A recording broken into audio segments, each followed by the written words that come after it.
आदिवासी थारू हमारे धरती पुत्र तराई के। आदिवासी थारू हमरे धरती पुत्र तराई के। आदिवासी थारू हमारे धरती पुत्र तराई के। आदिवासी थारू हमरे धरती पुत्र तराई के।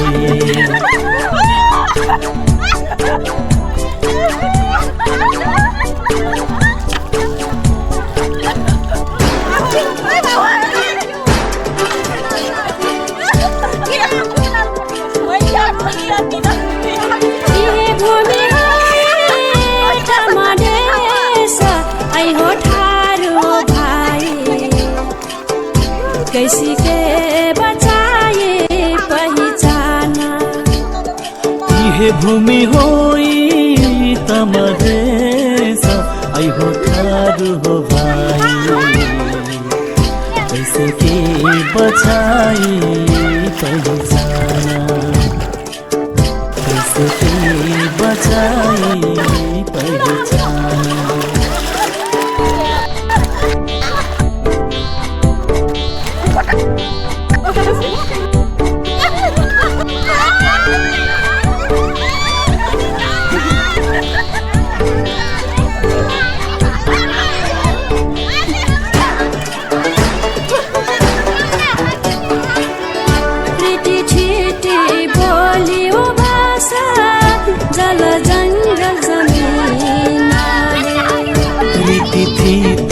बोली वो भाषा जल जंगल जमीन है। रीति छीटी बोली वो भाषा जल जंगल जमीन है। रीति थीति बोली वो भाषा जल जंगल जमीन है।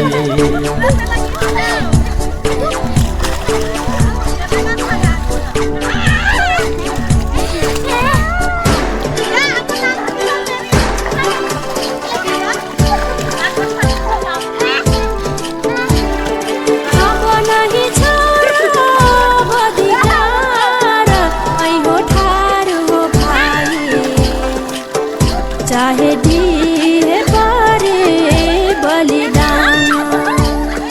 अब नहीं छोड़ा अधिकार आई हो थारू हो भाई। चाहे दिए पारे बलिदान। चाहे दिए पारे बलिदान। करता है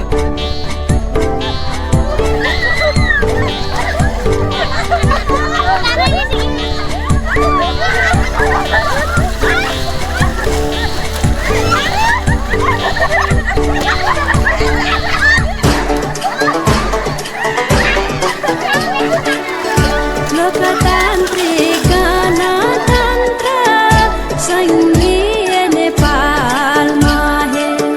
लोकतान्त्रिक गणतन्त्र सङ्घीय नेपालमा है।